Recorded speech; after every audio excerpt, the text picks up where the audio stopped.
Este es un seminario que el Señor nos ha dado para convocar a los que son profetas en esta ciudad y a los que Dios ha llamado para hacer cambios en la ciudad.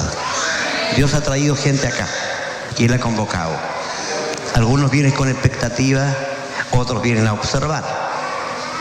¿Amén a eso? Quien les habla es apóstol y profeta de la Iglesia Internacional Remanente. Dios nos ha puesto en este ministerio para llevar una palabra de restauración a la iglesia. Por años la iglesia fue gobernada por obispos, por pastores y nada más. Los otros ministerios no existían. Lo que es profetas era simplemente mirado como un hermano de banca. Dios trae cambios. Dios trae cambios grandes a la iglesia en este tiempo. Y los que no quieran se van a morir. Punto. Toda esa jerarquía que está ahí amarrada, anclada a cargos creados por el hombre, van a morir. Él va a levantar su iglesia. Él trae cambios a la iglesia, le guste o no a la iglesia. Él trae cambios a la iglesia. Él va a reformar su iglesia. Este seminario nos ha costado batallas, duras luchas. En estos días hemos estado peleando con fuertes principados de la ciudad, porque el diablo sabe lo que viene. El diablo sabe que le queda poco tiempo en la ciudad. El diablo sabe que va de salida. ¿Alguien puede repetir conmigo? El diablo va de salida. Alguien dígalo más fuerte. El diablo va de salida.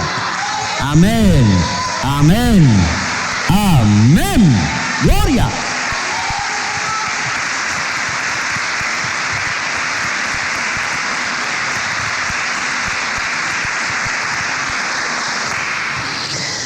Tratar un tema así en la iglesia latinoamericana es complicado.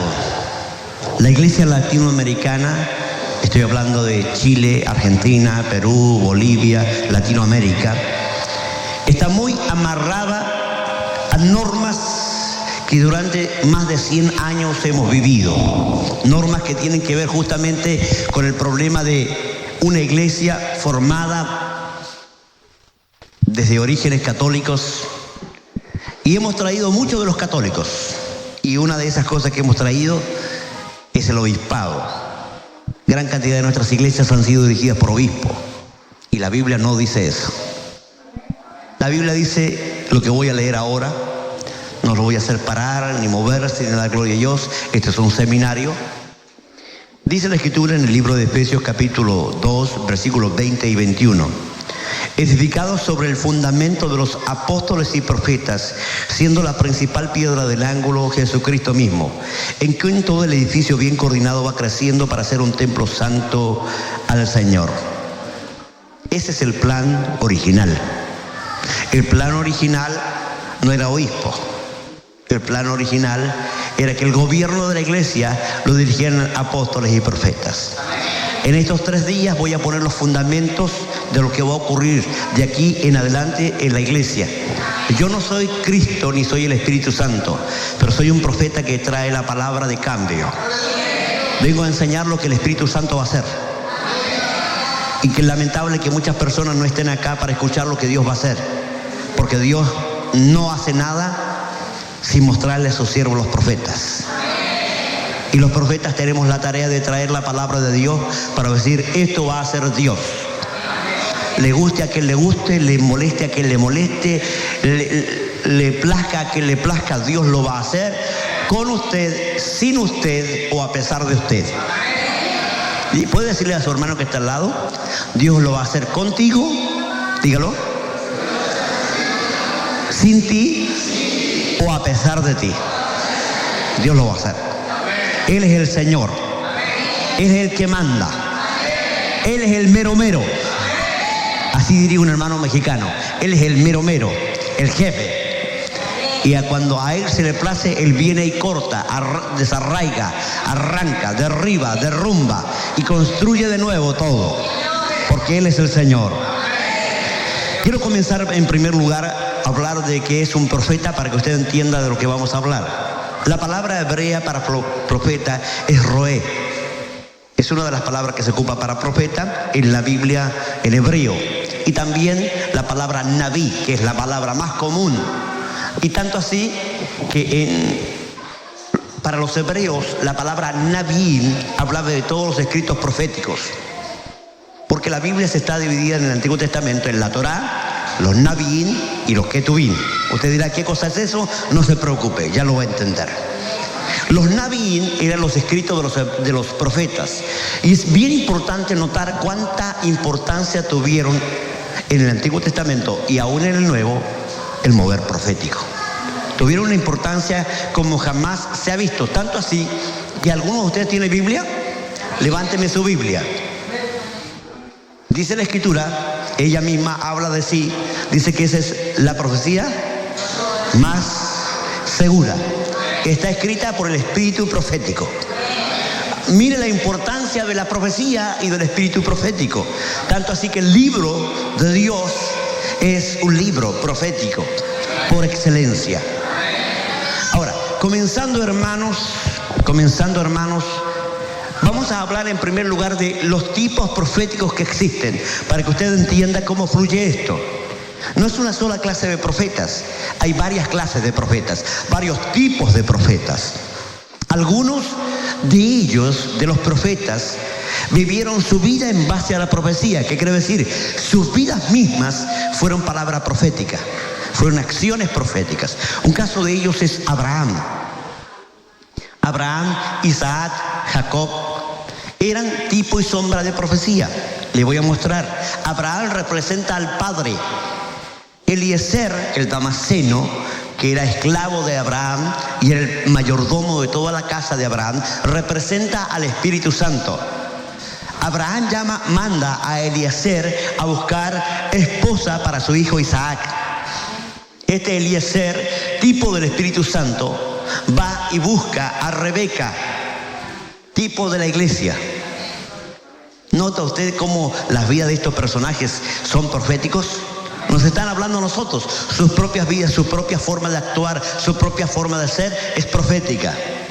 El accionar profético en ellos tiene que ver con la forma de vida que tienen. Abraham tiene lamentablemente la mala idea de tener relaciones con Agar. Y desde ese momento el Espíritu toma a Agar como símbolo del Israel esclavo y a Sara como símbolo del Israel libre. Ambas son madres, pero el libro de Gálatas Pablo ocupa a estas dos mujeres para representar a la Jerusalén de la tierra como la Jerusalén esclava y a la Jerusalén celestial como la Jerusalén libre en Sara y Agar. Mujeres profetas. Amén a eso. Ahora, ¿por qué es esto? Le voy a explicar por qué. Porque los profetas y los apóstoles trabajan juntos. En el Antiguo Testamento no hay apóstoles. No podemos mencionar la palabra apóstoles porque no existe la palabra apóstol. Existe la palabra profeta o nabí, porque la palabra profeta de verdad es una palabra griega, viene del griego propetas, que significa el que habla por otro. Pero la palabra nabí es una palabra que tiene que ver con fluir, con una vertiente. Y la palabra profética en el Antiguo Testamento tenía que marcar los tiempos. Cada vez que un profeta aparece es porque hay un tiempo que se marca. Y hay cambios en el mundo espiritual. Los profetas tienen una cualidad. A diferencia de todo el resto de los seres humanos, ellos trabajan y sus mentes y sus espíritus están elevados al nivel espiritual y ven lo que en el mundo espiritual ocurre. El lenguaje apostólico es muy diferente al lenguaje profético. El lenguaje apostólico es un lenguaje de autoridad, pero el lenguaje profético es un lenguaje que marca tiempos. Su lenguaje es extraño. Mira Isaías, cuando escribe el Isaías 53. Como cordero fue llevado al matadero. Está hablando de tiempo pasado, pero ocurre que eso está hablando de lo que va a ocurrir 600 años después. ¿Por qué? Porque el profeta Isaías en el espíritu profético, se mete en el mundo espiritual que avanza y se mueve diferente al mundo natural. ¿Puedes repetir conmigo? El mundo espiritual tiene tiempos diferentes al mundo natural. Es por eso que los profetas pueden hablar hacia adelante o hacia atrás, porque ellos ven lo que ningún otro puede ver. El profeta puede recibir de parte de Dios ya cosas que a mucha gente le parecería extraña. Por eso Isaías ve algo que luego en Apocalipsis se nos explica. Dice que el Cordero fue inmolado antes de la fundación del mundo. O sea, Cristo en el mundo espiritual ya había sido crucificado, había muerto ya. En la eternidad y hacia atrás había muerto. Entonces Isaías, cuando está hablando, no está hablando desde el punto de vista humano, desde nuestro tiempo natural. Está hablando desde el punto de vista profético.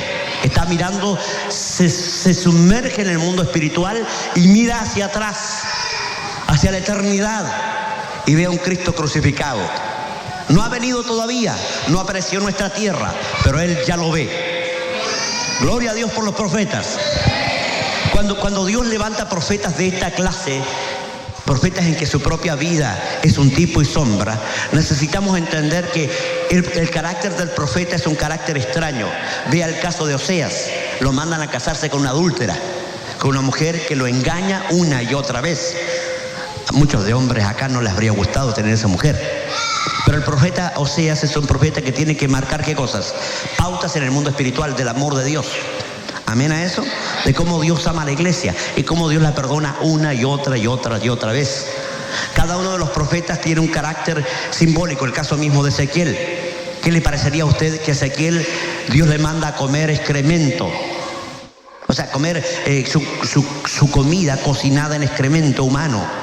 Tanto así que el profeta dice, Señor, ¿no podría ser en excremento de animal? Yo creo que usted no podría haber hecho eso. Pero al profeta se le está marcando un mundo espiritual y Dios le está mostrando lo que va a venir para Israel. El caos que viene, el caos que va a ocurrir. Tanto así que él se rapa, se corta el pelo y parte, lo corta a espada, parte lo quema y parte lo esparce. Es extraño. Él hace muros y hace fortalezas y todo el mundo lo ve y parece un esquizofrénico. Pero que en el mundo profético las cosas no se entienden como en el mundo natural. ¿Amén a eso? Es por eso que los profetas son las personas menos entendidas. Porque cuando hacen cosas para el mundo natural no parecen normales. Pero en el mundo profético es natural, normal, claro, perfecto, porque Dios está señalando verdades. ¿Amén a eso, hermanos? Bien. También tenemos los profetas que trabajan como guerreros. Uno de ellos es Elías. Elías es el guerrero de Jehová. Imagínense la fuerza del profeta Elías, que vienen 50 soldados y se le acercan y dicen, ¿eres tú el varón de Dios? Y Elías dice, si soy varón de Dios, que caiga el vuelo y los consuma. Ojalá no hubieran profetas de eso hoy día. Hay muchos cristianos que estarían achicharrados. Alguien dice gloria a Dios por eso. Gracias que no hay de esos profetas que mandan tales juicios. Yo he mandado juicios, de verdad. Dios me ha usado para matar brujas a lo loco.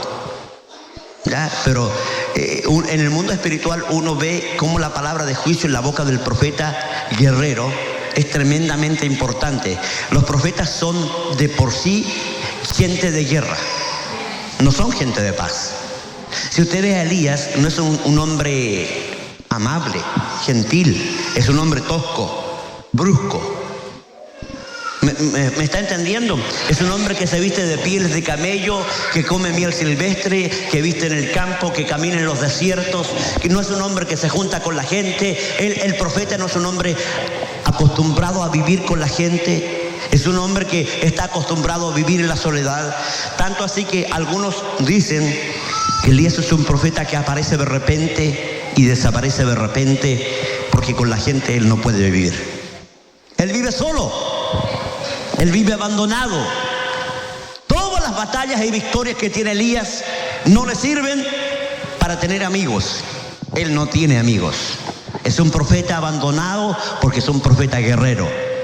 Muchos de los profetas que Dios levanta para hacer guerra, lamentablemente son gente sola. gente que no tiene muchos amigos, gente que no tiene muchos aliados, porque él tiene que hacer guerra. Y cuando tú haces guerra contra el mundo de las tinieblas te denigran, las tinieblas te acusan, las tinieblas te persiguen, las tinieblas son vengativas. Y Elías es un hombre que tiene que pelear justamente con un tiempo terrible, caótico, en el que él vive, y tiene que enfrentarse a un Israel, a un pueblo que ni siquiera sabe quién es Dios. ¿Cuántos profetas le ha pasado al ver que profetizan en sus iglesias y que el pueblo no sabe quién es Dios? Y hablan y no lo reciben. Esto es verdad, hermano. En la vida del profeta, a veces la amargura de que no es recibido su mensaje y que no es escuchada su voz es de amargura.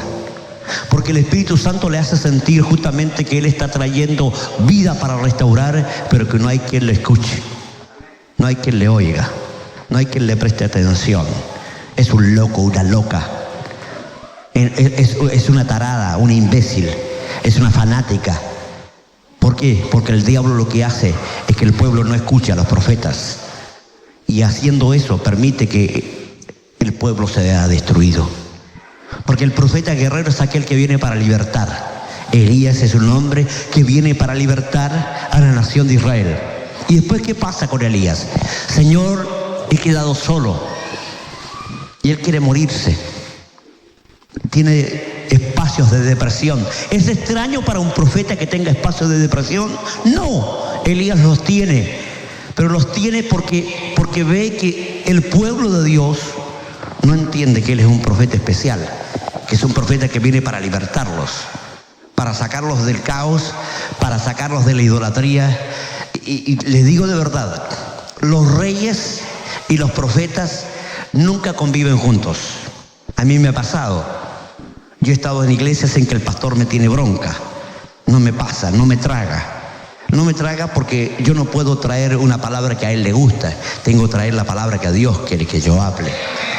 El profeta tiene compromiso con Dios.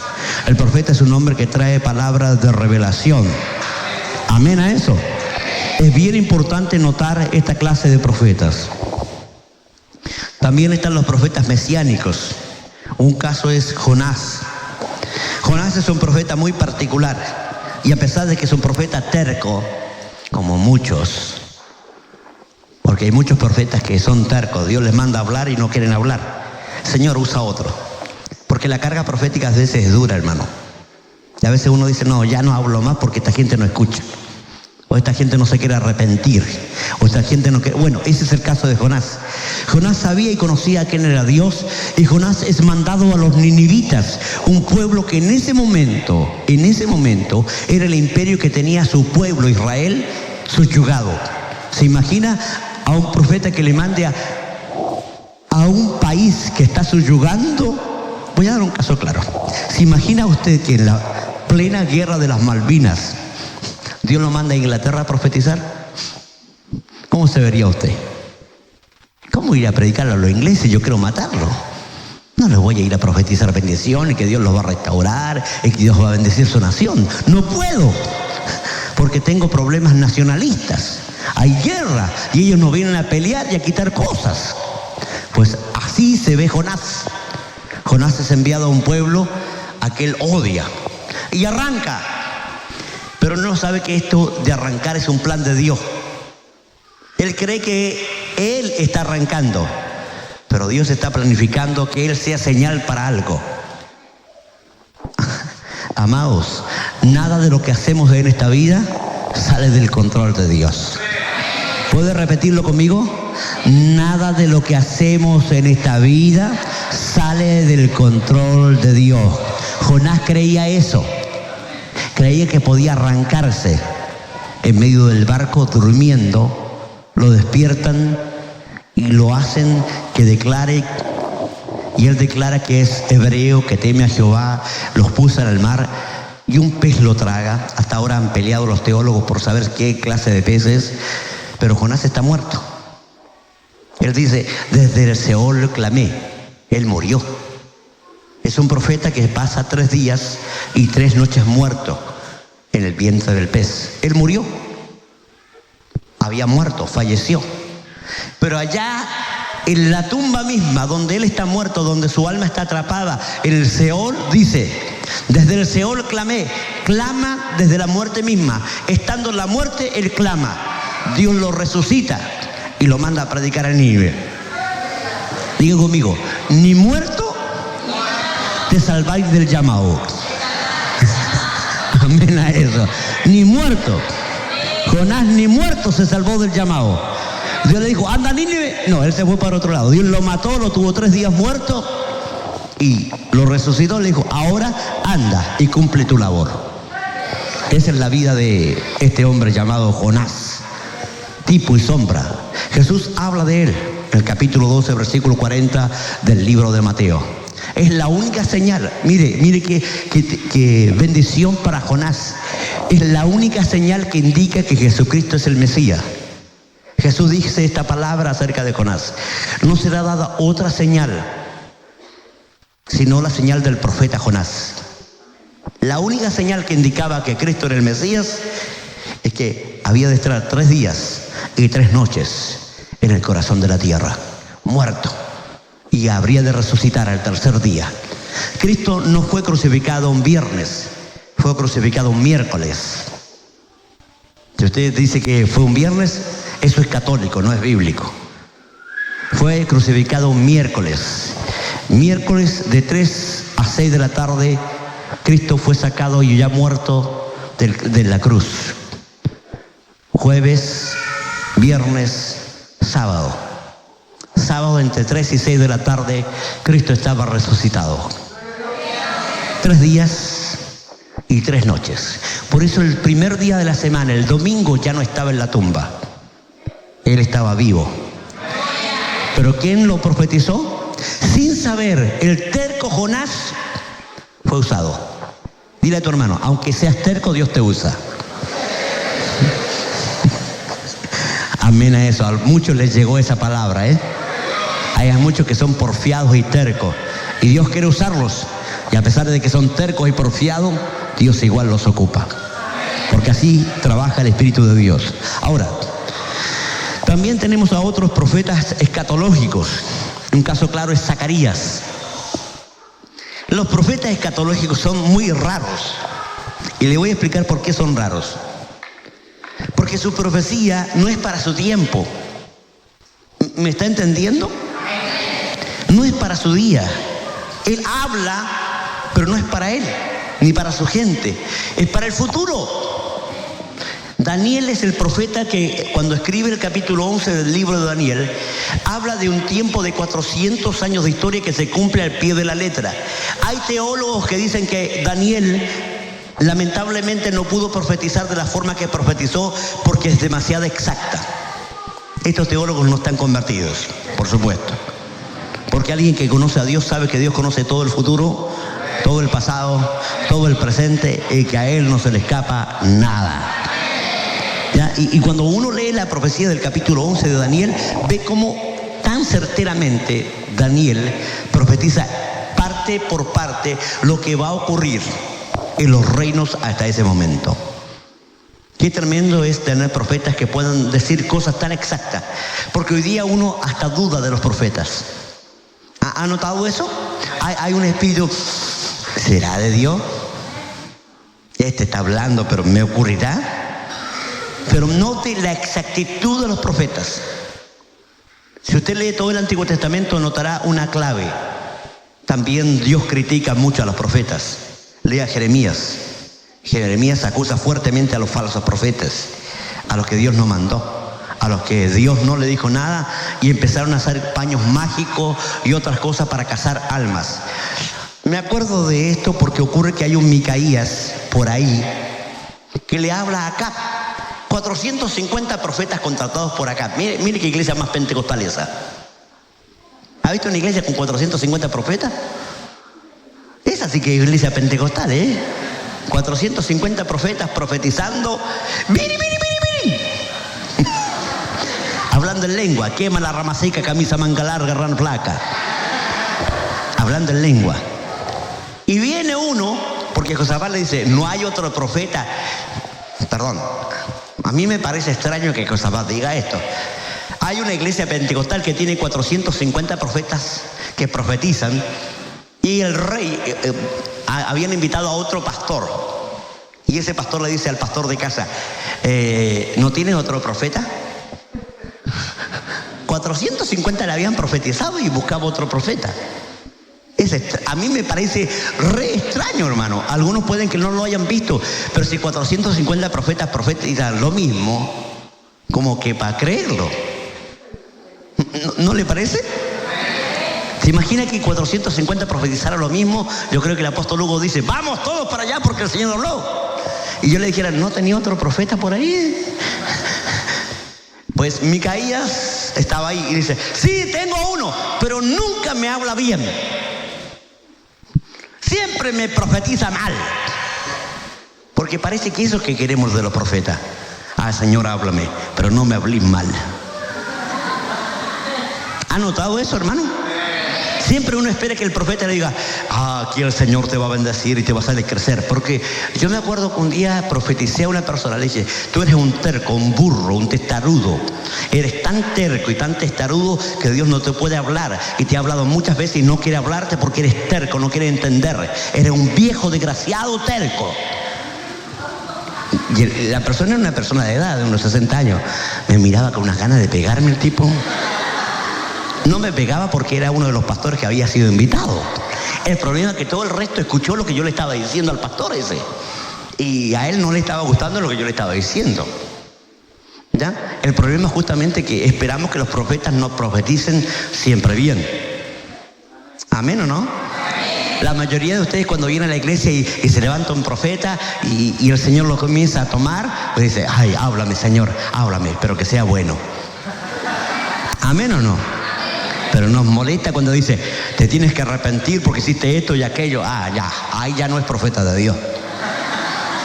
Ahí hay que cortarle la cabeza a ese profeta. ¿Cómo se le ocurre venir a decirme esas cosas? Pero ocurre que acá tenemos a Micaías. Y Micaías dice, te irá bien y lograrás victoria.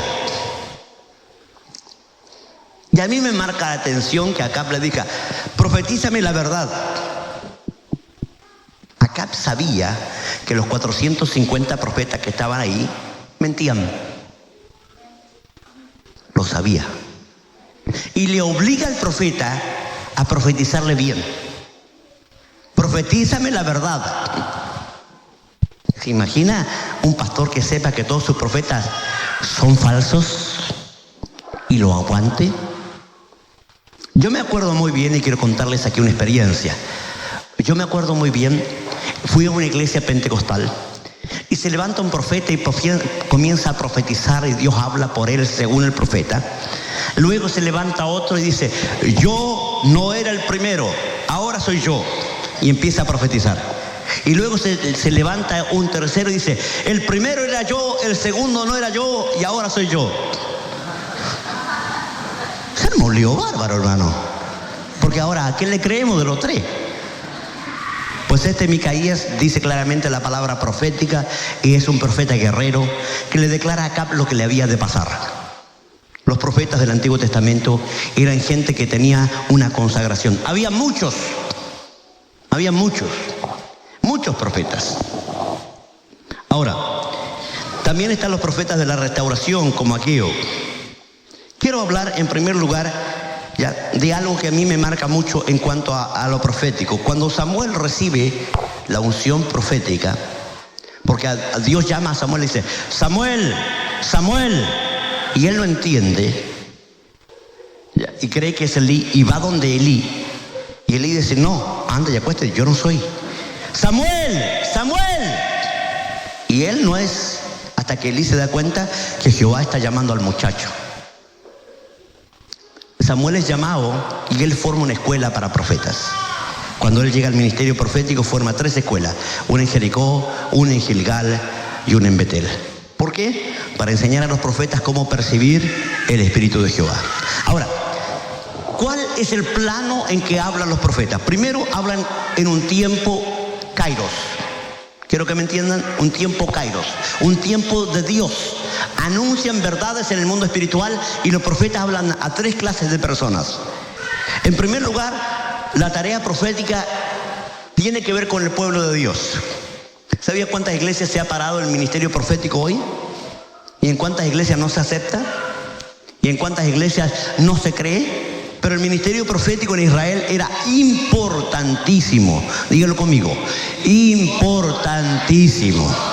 Y ellos entendían la necesidad de profetas. Y había constante palabra profética para hacer volver a Israel a Jehová. Esa es la primera tarea de los profetas. Traer la palabra de Dios a Israel para hacerlo volver. Y Dios le muestra a Daniel lo que le habría de ocurrir a Nabucodonosor. El caso mismo es José. José que el faraón tiene un sueño y que él le revela al faraón el sueño de las 7 vacas gordas y de las 7 vacas flacas. Y le trae una palabra justamente de advertencia de la bendición que venía en la abundancia de los 7 años, pero también de la escasez. Así que hay profetas para los impíos. ¿Amén a eso? Pero también hay profetas para las tinieblas. Y aquí es donde yo quiero enseñarles una verdad tremenda. La Escritura señala que el profeta Ezequiel, en el capítulo 28, cuando profetiza, aunque profetiza a un rey, le está hablando a Satanás mismo. Si usted lee, dice: oh querubín protector, en el santo monte te puse yo, sobre las piedras preciosas estabas. Y le habla de los instrumentos musicales. Y le habla de cómo se ensoberbeció y cómo cayó. Y le está hablando, ¿sabe a quién? A Satanás. También el profeta Isaías, el capítulo 14. Y él no lo menciona como querubín, pero le dice: oh lucero, hijo de la mañana. ¿A quién cree que está hablándole? A Satanás mismo. Así que los profetas marcan tiempo para el pueblo de Dios, para el mundo y para las tinieblas. ¿Puedo repetirlo conmigo?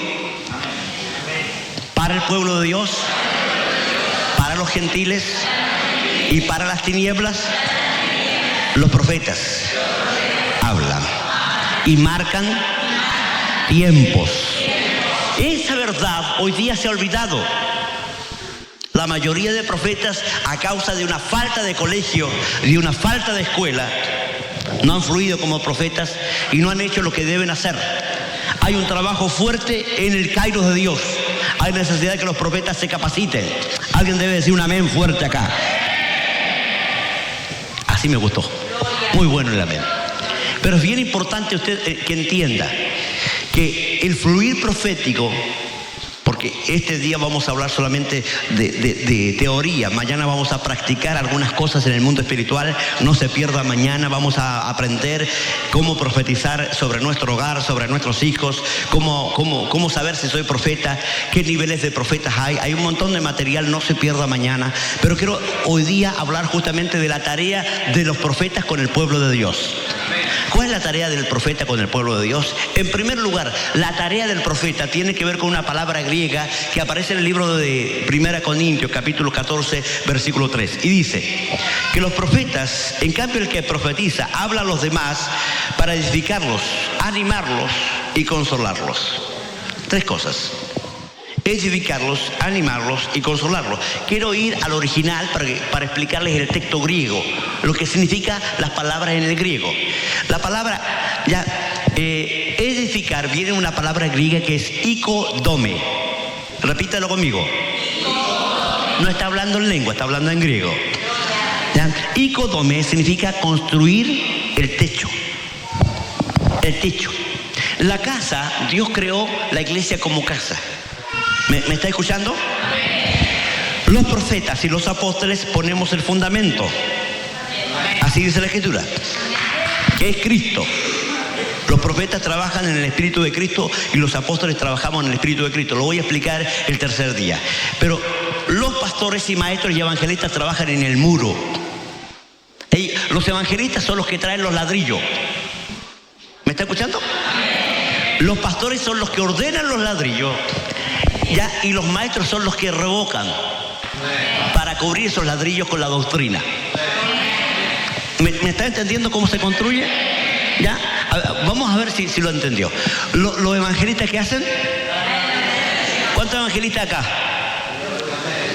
Bueno, Bueno, ustedes tienen que traer ladrillo.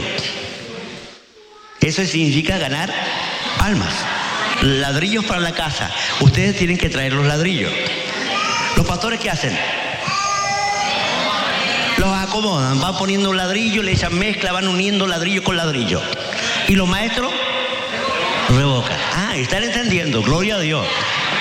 Pero los profetas no solo ponen el piso, o sea, el cimiento de la casa, sino el techo. Son los entechadores de la iglesia. ¿De qué está hablando? ¿No le ha pasado en su casa que cuando llueve se gotea? Dios juzga a la iglesia. Son los profetas los que tienen que advertir a la iglesia donde la iglesia tiene goteras. Donde hay algo mal en el mundo espiritual entre la iglesia y Dios. Porque si Él manda juicio y algo comienza a gotearse, el profeta es culpable. Diga conmigo, los profetas son culpables de las goteras. Si algo anda mal en la iglesia, en la vida espiritual de la gente con Dios, es culpa de los profetas. Ellos tienen que construir el techo, tienen que vestir a la iglesia. Por eso es activo el ministerio profético. ¿Amén a eso? Tienen que construir el techo. ¿Qué tienen que construir? Cuando venga el juicio de Dios. Porque voy a explicar. Toda casa sufre 3 juicios. Lo hablamos la vez pasada. No sé si alguno se acuerda. ¿Ya? Vienen ríos para probar el fundamento. Vienen vientos doctrinales. Por eso son los maestros los que revocan, para que no queden hoyitos en la doctrina que el pastor formó y revocan. Pero los pastores son los que ponen los ladrillos, ¿ya? Y cuando vienen vientos no entran a la casa porque está bien revocada. Mira esta casita que hermoso está. No creo que entre viento, está calentito acá adentro y puede llover afuera y hacer frío, pero acá adentro se mantiene el ambiente. Qué importantes son los pastores y qué importantes son los maestros. ¿Amén a eso? Pero si, hermanos, podemos tener lindas murallas, pero si tenemos malos techos, ¿de qué le sirve tener una linda casa que se le gotee? ¿No le ha pasado? Vino una lluvia a todo dar y empezó yo con cacerola, con olla. Diga conmigo, ¿se tengo que poner cacerola? Es culpa de los profetas. Amén a eso, hermano. ¿Es culpa de quiénes? Porque son ellos los que revocan el techo. Ahora, es bien importante, también los profetas vienen para animar. La palabra animar viene de una palabra que significa ánima, que da ánimo, de alma. Tiene que ver con los sentimientos. Los profetas tienen que ver con consolar el corazón, las heridas, las batallas. Qué bien nos hace cuando estamos en batalla y alguien viene y nos anima. Amén a eso. Qué bien cuando usted tiene batallas, luchas, conflictos, viene un profeta y le habla y dice: hijo mío, yo sé lo que estás pasando, pero yo estoy contigo. Como que se le olvida todo lo que ha pasado y usted dice: ahora sí, gracias Señor, yo creía que estaba solo, pero tú estás conmigo, tú estás a mi lado. ¿Ya? Y eso es importante en el ministerio profético. En tercer lugar, consolar. ¿Por qué? Querámoslo o no, la vida es una constante guerra. ¿Alguien sabe eso? ¿Alguien acá tiene guerra? Levántenme la mano los que tienen guerra. Los que no levantan la mano son marcianos. Porque si usted no tiene guerra, no es esta vida, hermano. Todos tenemos batalla, amén o no. Todos tenemos lucha. Pero qué importante cuando Dios usa al predicador y lo usa como profeta y nos ministra, o cuando Dios levanta a un hermano y nos empieza a hablar al oído: yo estoy contigo, sierva mía. Amén, qué lindo es eso. Necesitamos que este ministerio profético esté en vigencia. Amén a eso. Vigencia. Ahora, es importante que los profetas huelan los tiempos. Y aquí es donde yo quiero señalar un hecho que ocurre con los profetas. Cuando hablan al pueblo de Dios, los profetas usan un cuerno, el cuerno profético. Por eso Dios le dice a uno de los profetas: pon trompeta a tu boca. ¿Por qué? Cuando Dios sacó a Israel de Egipto y lo llevó por el desierto, para poder armar, desarmar, avanzar o detener los campamentos, tenían que escuchar las trompetas. Dios le dice a Moisés: hazte 2 trompetas de plata, de obra de martillo las harás, y te servirán para convocar los campamentos. Es la palabra profética la que mueve al pueblo de Dios. ¿Alguien dice amén por eso? Cuando el apóstol Hugo le está hablando acá, aunque ustedes no creen, está ministrando como profeta para guiar a tiempos nuevos a la iglesia. Si la iglesia no se mueve en el tiempo de Dios, la iglesia se queda en el tiempo y el espacio. Le voy a explicar una verdad, que Dios cambia tiempos en la iglesia. Si la iglesia no se mueve en los tiempos de Dios, la iglesia puede quedar con todas las fórmulas, pero sin presencia. Le voy a explicar algo. Hay iglesias pentecostales que no han seguido al Espíritu Santo porque los profetas no sabían nada y la iglesia no cambió, no siguió el fluir del Espíritu, no siguió lo que Dios le estaba mandando a seguir y se quedaron en el desierto. Le voy a explicar. El tabernáculo se armaba y había un lugar llamado lugar santísimo, en donde debía entrar el arca. El sumo sacerdote entraba una vez al año a ese lugar. Había un lugar santo, pero cuando se tocaba la trompeta se desarmaba todo lo que allí había y se movía del lugar. Eran las trompetas las que movían al pueblo y movían al tabernáculo.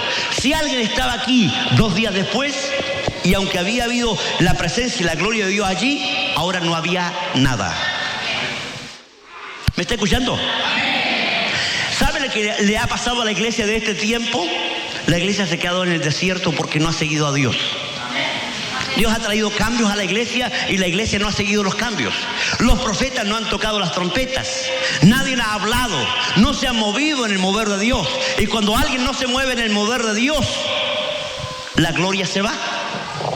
La presencia se va. ¿Y qué quedan? Las formas. No ha habido iglesias. Yo he estado en iglesias en donde los hermanos danzan, pero no es danza del Espíritu. Hablan en lengua, pero no se siente nada. Los hermanos dan gloria a Dios y hay algunos que dicen, a ver, los profetas vengan para acá y lo ungen a ver si se pueden danzar alguna vez. A ver si profetizan. ¿Ya? Y vienen los profetas, mira. Y empiezan a decir, Dios te quiere para grandes cosas. Dios no es reiterativo, pero veo a los profetas reiterativos. Dios te quiere para grandes cosas. Siempre le achuntan. Porque siempre Dios nos quiere para qué. Yo le digo, hermano, Dios te quiere para grandes cosas. Gracias, Señor, me hablaste. No. El profeta tiene que ser claro, preciso. ¿Alguien dice amén? Es bien importante entender porque de repente, hermano, yo estuve en la ciudad de Campana y me pasó algo extraño. Había una profeta que se levanta y le va a profetizar a una persona, a una hermana, al otro lado de la banca. Y después se hinca aquí y se va a sentar. No sé qué le profetizó, no lo escuché. Pero esta hermana se paró y empezó a danzar y se fue hacia la otra hermana así. Biri. Era lo único que decía. No sé si tenía problemas de lengua, pero decía biri. A ver, repítalo conmigo. Están profetizando ustedes. Y se paró la hermana y fue donde la otra y le dijo, la vara está sobre ti, desgraciada infeliz. Me late que la primera profecía no fue muy buena porque la otra fue terrible. Y yo en pleno culto, ya, no hallaba qué hacer. Un día, otra de las cosas, porque esto, hermano, parece malo, pero ¿sabe que esto nos ha traído malos efectos a la iglesia? No, una no buena profecía, una profecía sin educación. Estábamos con 2 pastores sentados, había filas así, era una confraternidad, todos los pastores nos habíamos sentado allá. Y un profeta viene y dice, hermanos, acá adelante hay una fuente de agua y dice el Espíritu que tienen que venir a lavarse. Y hacen una fila y todos comienzan a venir a lavarse, pero hacían, ¿me entiende? La mímica, no había nada acá y hacían la mímica que se lavaban. Y una pastora me mira y me dice, pastor, sí, esta gente es recochina, ni le han cambiado el agua.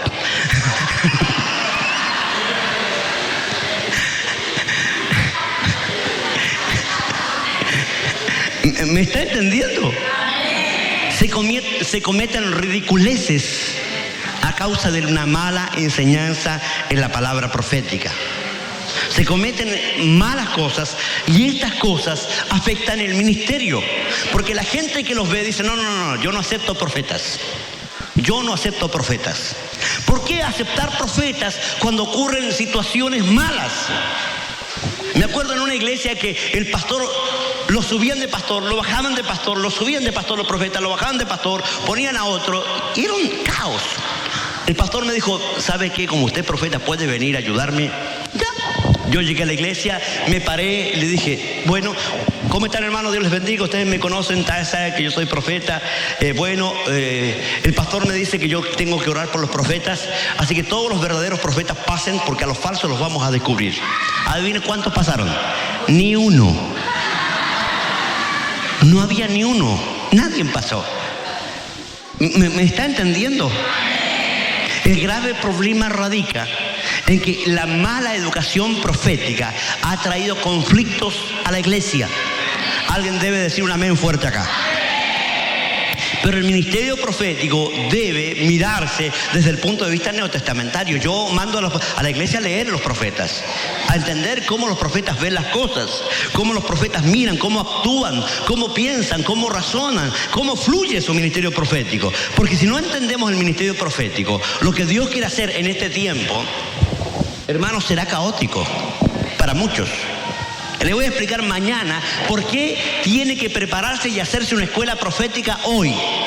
Es tremendamente importante formar a los que tienen un mover profético en sus vidas. Es tremendamente importante formar a gente que no sabe que es profeta. Que no sabe. Que cree que lo que le está pasando es simplemente un hecho natural de la iglesia, pero no es así, hermano. Dios está trayendo un mover profético como jamás se ha visto en siglos pasados. Trae una gloria profética sobre la iglesia como jamás se ha visto. Y tenemos que prepararnos para eso. Alguien debe decir un amén a eso. Tenemos que prepararnos, porque si no nos preparamos, hermanos, lamentablemente el diablo usará lo que está fluyendo hoy en contra nuestra, en contra de la iglesia.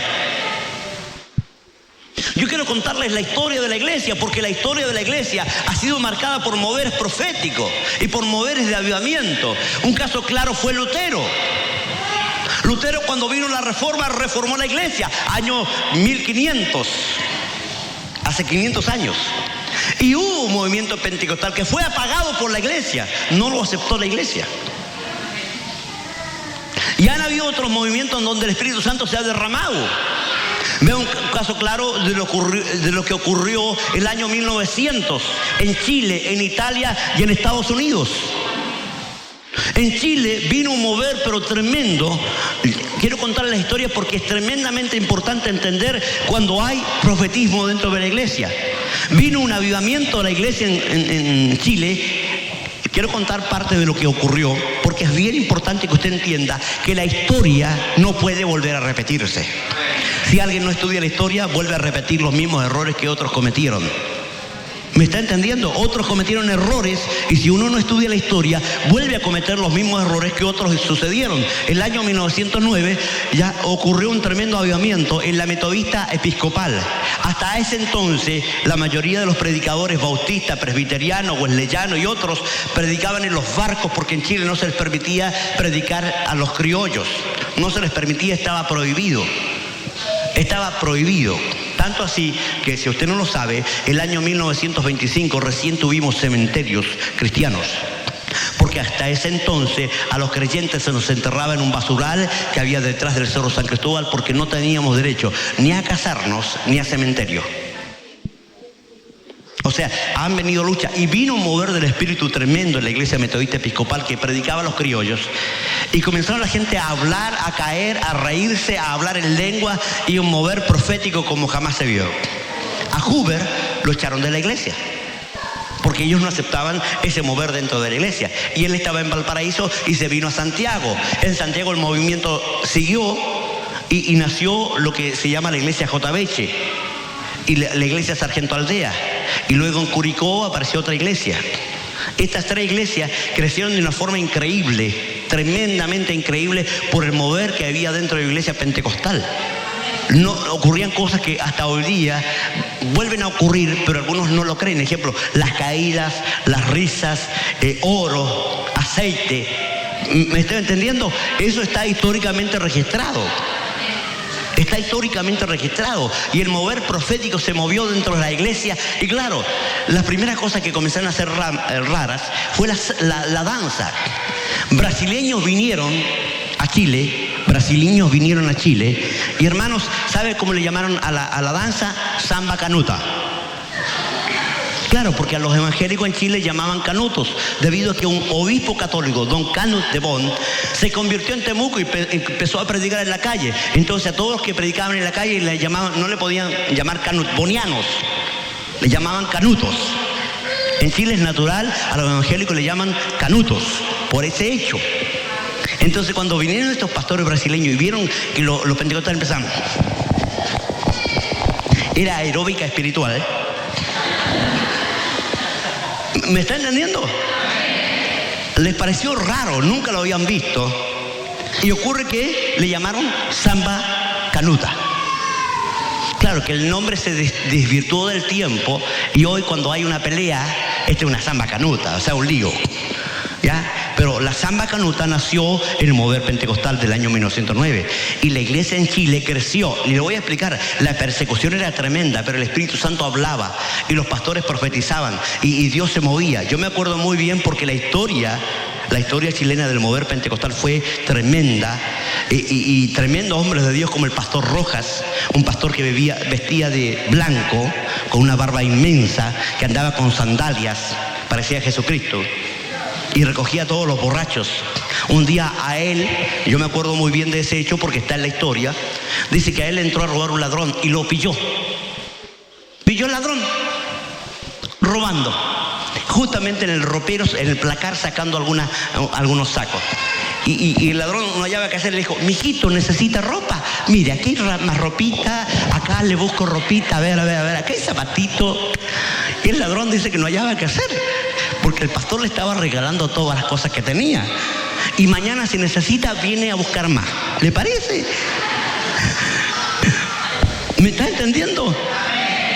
Y cuenta la historia porque era una iglesia inmensa. Y todos se enojaban porque le compraban traje al pastor y el pastor llegaba un borracho. Mijito, ¿qué hace aquí botadito? Vamos para la casa. Y la señora se enojaba porque traía puro borracho a cenar. Y dice, no, sáquese el betoncito, aquí hay un trajecito, póngase este traje, este par de zapatos. Y los hermanos habían juntado plata para comprar un traje a su pastor para que se sacara lo que tenía puesto. No, el baile regalaba a los borrachos que venían a la iglesia los sacos. No, yo no hago eso, ni tonto. Pero el hombre un día estaba maña enfermo, a punto de morir, muy enfermo. Y el hombre fue y dijo, me mandó el Espíritu Santo, siervo mío, y dice el Señor que hoy Dios te levanta, sé sano. Y se fue, no hizo nada más. El médico le había dado pocos días de vida al pastor Umaña. Pero un hecho así, profético, sin tanta danza, ni lengua, ni una cosa, Dios hizo la obra. El mover profético ha sido fuerte en Latinoamérica, más que en otros países. Latinoamérica, más que Estados Unidos, las iglesias pentecostales en Estados Unidos se desvirtuaron ya. Y yo sé que más de alguno lo va a escuchar, pero las asambleas de Dios, la iglesia de Cristo, la cuadrangular y la iglesia de Dios ya son una porquería. Perdónenme, pero han perdido todo el espíritu y se volvieron bautistas. Y los bautistas se volvieron pentecostales, una aberración también. Porque, mire, uno de los grandes problemas es, o entramos en el mover del Espíritu con todo, o desvirtuamos la verdad. La doctrina está escrita. Alguien debe decir un amén aquí. El problema es que la iglesia denominacional quiere cambiar la denominación, ¿ya? Y traer nuevas olas, pero sin los cambios que corresponden a ese nuevo mover. Debe haber cambios. Alguien debe decir amén a esto. Cuando nosotros, hermanos, somos una iglesia pentecostal, debemos entender que una iglesia pentecostal no es una iglesia fanática de gente ignorante. Yo soy pastor y maestro de la palabra y soy profeta. No se contradice ser profeta y ser maestro de la palabra, no se contradice. No se contradice que yo vaya a un instituto y estoy dando clases y de repente el Señor me toma y dice, ¿sabes qué? Dios te dice esto. Un profeta que enseña clase parece raro. Pero parece que los pentecostales nos tildaron de ignorantes. Y es culpa de la iglesia pentecostal el no capacitarse en el ministerio que Dios les ha dado, en el fuego de Dios. Dice Dios, hágase todo decentemente y con orden. Si hay un mover pentecostal, tenemos que ordenarnos ahora para que cuando venga el diablo no haga la jugarreta que hizo el año 1909. Le voy a explicar. En el año 1909 vino un tremendo avivamiento. Huber era un doctor en teología. El tipo sabía. Y la iglesia marchó muy bien en teología y el mover del Espíritu Santo no se desvirtuó. Umaña, que subió, yo amo a Umaña, pero tengo que decir lo que pasó. Umaña vino y cuando lo pusieron de obispo, no de pastor primero, porque él se puso de obispo después, cuando lo pusieron de pastor, vio una tremenda congregación y él tenía muy poca educación bíblica. ¿Me está entendiendo? ¿Cuál fue el problema? Él dijo, la letra mata. Y anuló el estudiar la palabra. Y todo el mover profético, pentecostal, del fuego de Dios, se fue desvirtuando en fanatismo. Y gran cantidad de las iglesias que hay aquí en Bahía Blanca, en Mar del Plata, o en el sur de Argentina, son pentecostales, ¿qué? Ignorantes. ¿Debido a qué? A que nuestra escuela, que nació allá en Santiago, es una escuela que un hombre desvirtuó. Él dijo, no hay que estudiar tanto la Biblia, hay que guiarse por el Espíritu. ¿No ha visto ese error hasta hoy que ha traído trágica consecuencia a la iglesia? Hay que capacitarse. Hay que traer a nuestros hijos a estudiar la palabra y si hay un espíritu profético hay que capacitarlos en profecía. ¿Sabe? Viene tiempos de cambio a la iglesia como jamás se ha visto. Viene un gran avivamiento en Latinoamérica. Necesitamos estar preparados para que cuando venga el fuego de Dios digamos, aquí estoy preparado. Señor, sé tu palabra, la conozco lo que viene, sé ordenarme, conozco cuando vengan falsos, descubrir los falsos. Carrabachía la arandella. Si entendemos nuestra responsabilidad como iglesia, escúcheme bien, el fuego de Dios no ha comenzado todavía. Lo que tenemos simplemente es chispazos del fuego de Dios, chispazos de la gloria de Dios, chispazos de la obra de Dios. Pero viene tiempo de gloria, viene tiempo de gloria, viene tiempo de gloria, viene tiempo de gloria, viene tiempo de gloria, viene tiempo de gloria. Amén. Hay que prepararse.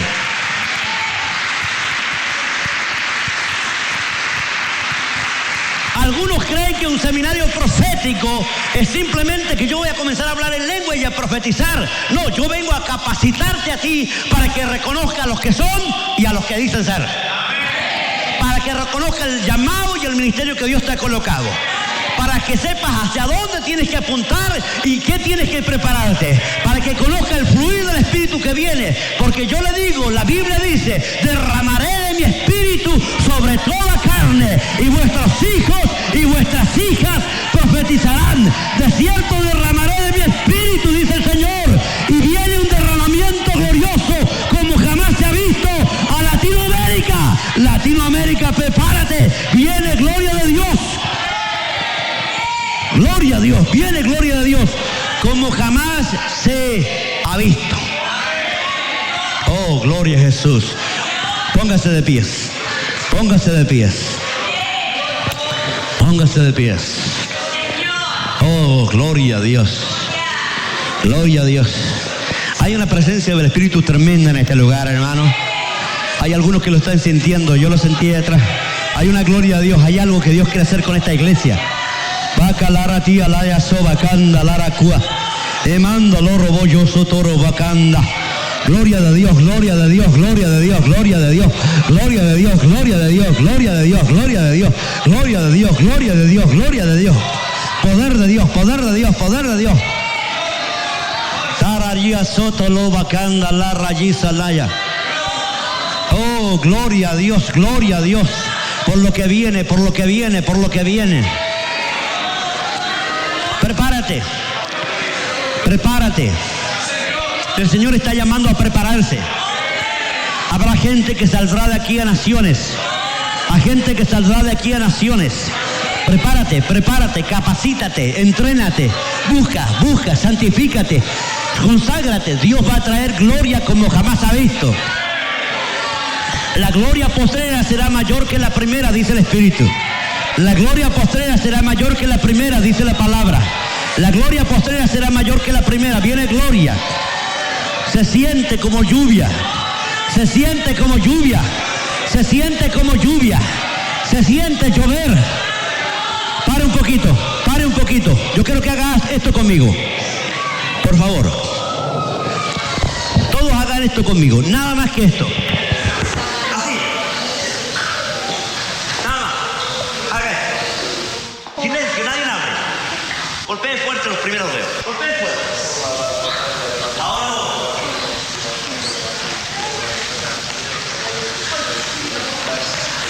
Ahora tres. ¿Siente un aguacero? Ahora cuatro. Ahora por qué.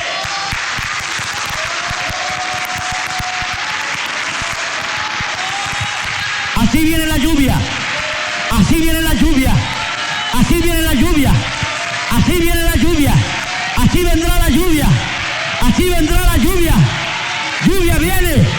Lluvia viene. Lluvia se acerca. Se oye lluvia.